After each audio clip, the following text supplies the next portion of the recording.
It gives me great pleasure now to introduce Gabrielle Williams MP, State Member for Dandenong, who will be speaking on behalf of Fiona Richardson MP, Minister for Women and Minister for Prevention of Family Violence.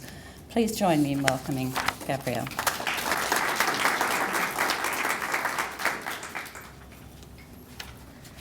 Thank you very much. Before I begin, I'd like to start by acknowledging the traditional owners of the land on which we meet and pay my respects to elders who may be with us here today and all elders of all communities who may be here. The best way of honouring the legacy of the people on whose land we meet is to remain committed to working in sincere and lasting partnership with their children and their children's children. On behalf of Minister Richardson, I'd like to pass on her apologies first and foremost for being unable to attend today. She had duties related to the Royal Commission process and in particular related to trying to secure budget funding for some of those recommendations out of the report that was handed down last week. So I think you can all forgive her for engaging in that what I hope is a very fruitful discussion with the Premier today. It's also my pleasure to be here as the local member and also as the first woman to represent Dandenong and as somebody who has been touched by family violence through friends and family myself, as I think most of us have. Now, welcome all of you here today. It's great to see such a wonderful turnout, and I know that many of you have participated actively in the process and the development of this strategy. I also want to give a special acknowledgement to Dr. Helen Kelleher, Sue Glasgow and Emma Hutchison, who we've heard from today. They've not only coordinated and hosted us here today, but they've also been the driving force behind this very important initiative. I'd also like to acknowledge the Mayor of the City of Greater Dandenong, Heng Tak, and any other councillors from other southern metro councils who may be here with us today as well. Look, it's an honour to join you today for the launch of Preventing Family Violence Together, a strategy for the Southern Metropolitan region, and it's very well timed to be launching this strategy following the handing down of the Family Violence Royal Commission report last week. I also take this opportunity to offer my heartfelt thanks to Women's Health Services and the leadership that Women's Health in the South East have shown as advocates of women's rights. The highlight at State Parliament last week, as I've outlined, was the tabling of the Royal Commission into Family Violence report, and it will lead to an overhaul of Victoria's family violence system from the ground up, and it's in no small part due to the leadership of women across our state, and I think the Commissioners were all very, very impressed by the level of buy-in they had to that process and the quality of the suggestions that were made to them and the information provided to them throughout that process. It's one thing to champion family violence prevention during a wave of public sentiment and support. It's quite another thing to have championed it when it wasn't the done thing to speak about family violence at all. And great leadership requires courage, tenacity and endurance, and the campaign to win over the hearts and minds of public opinion over the silence surrounding family violence is a testimony to that great leadership. The role of women's-based organisations in improving the lives of women and children can have a personal meaning, as Australian Story demonstrated last week with Fiona and her family, speaking about their own family violence journey and experience in refuges, and I hope some of you had the opportunity to watch that program and hear about Fiona's story. Now, Fiona did so because she wanted to acknowledge, again, those women who helped her mum and her family. And along with Minister Richardson, I would also like to acknowledge the many community partners that are part of this network and have participated in the development of this strategy. This includes local government, community and women's health services, primary care partnerships, integrated family violence partnerships and other key organisations in the southern region. You have all played your part to make a significant contribution to the development of the Preventing Violence Together, a strategy for the Southern Metropolitan region. Now, this strategy will demonstrate the effectiveness of working together to increase coordination, build capacity and extend the work around preventing violence against women across the Southern Metro region.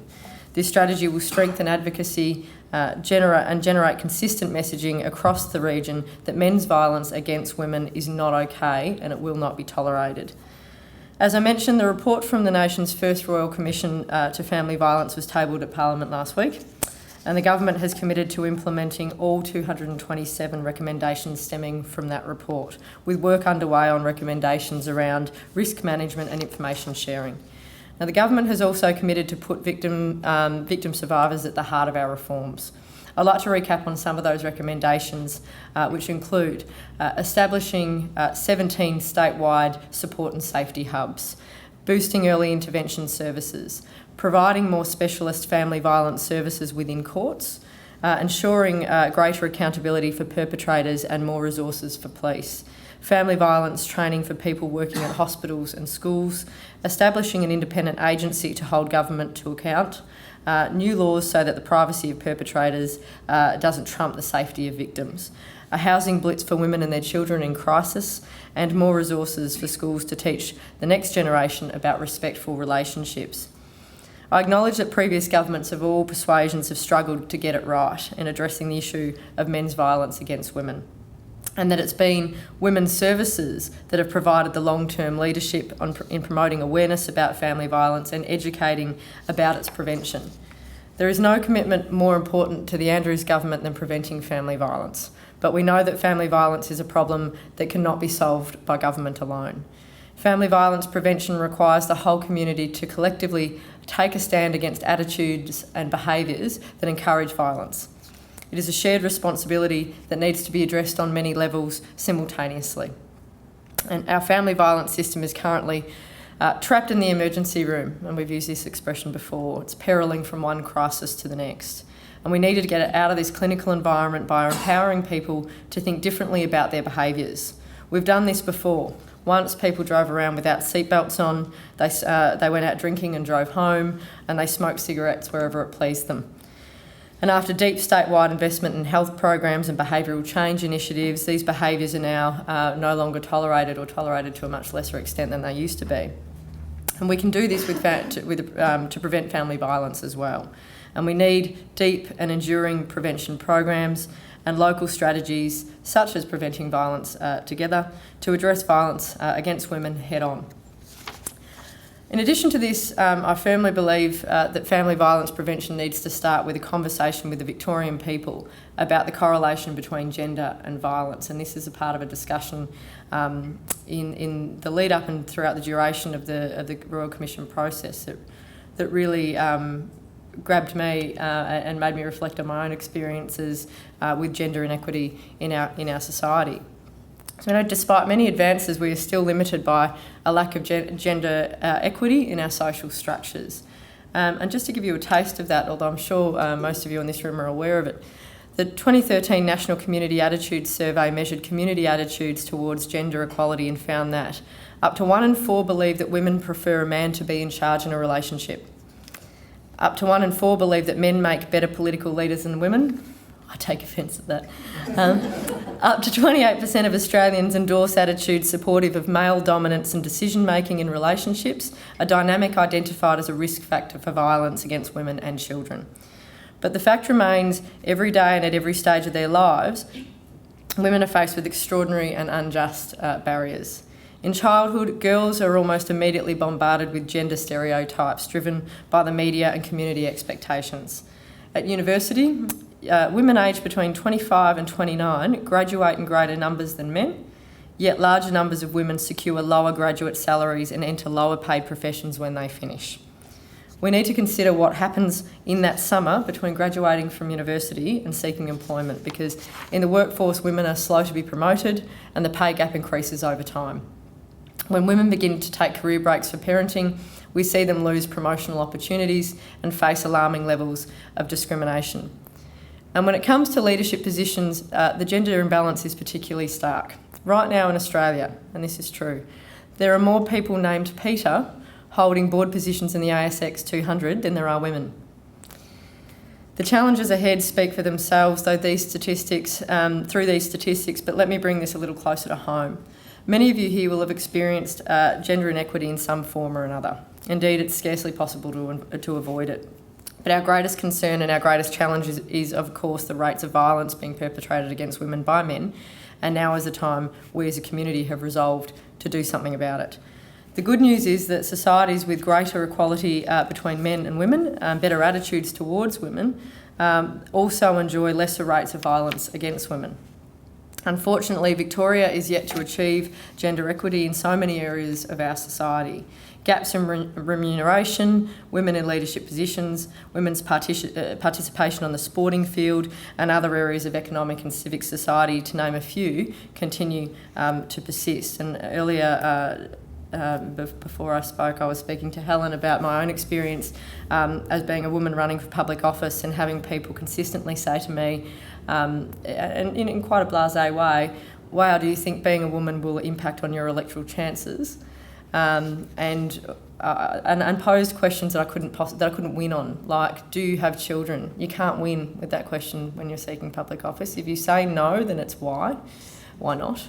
If you say yes, then it becomes, well, you're a terrible mother because you're prepared to abandon your children to pursue another path. So, these questions, the way we think about these issues, pervade our everyday living.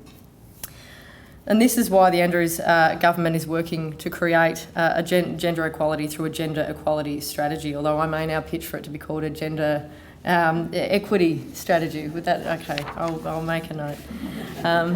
Like you, I am actually very passionate about the difference between equality and equity, so I will actually pass that on. We started the conversation with the community through the gender equality consultation paper. And that sought input on both the key challenges and opportunities that gender equality presents. Many submissions were made and are now being considered to identify the key themes and priorities for Victorian women and the Victorian community. Now, this strategy will work hand in hand with our pursuit in ensuring that women make up 50% of the positions in our courts and on our boards. And our government is working with an understanding that increasing gender equality is not just a win for women, it's actually a win for our overall economy. And through coordinated efforts, such as preventing violence together, we can prioritise, coordinate and integrate our efforts to prevent men's violence against women throughout our communities. And I look forward to the implementation of this strategy and development of an action plan to bring it to life. Now, as I look around the room today, I'm really quite inspired to see so many community members and leaders who are passionate about putting an end to family violence and have worked hard to that end. You should be proud of yourselves and what you've achieved together. You should be proud of how you have worked together to address an issue that is nothing less than a national emergency. You should be proud of putting your heart into your work, of the dedication and passion required to believe in this cause. But most of all, you should be proud that you put your hands up to lead on this issue, an issue of such enormous national significance. I'd like to take the opportunity to thank each and every person in this room and commend you on your outstanding work that you're doing to end men's violence against women. And I was reminded before I got up here that I mustn't forget to actually launch the document. So which was very well. Oh, here we go. Hang on. Sorry, Gabrielle. It doesn't come with a ribbon, so I might have to just say, I now officially launch Preventing Violence Together, a strategy for the Southern Metropolitan Region 2016 to 2021. And well done for all the work it's taken to pull this together.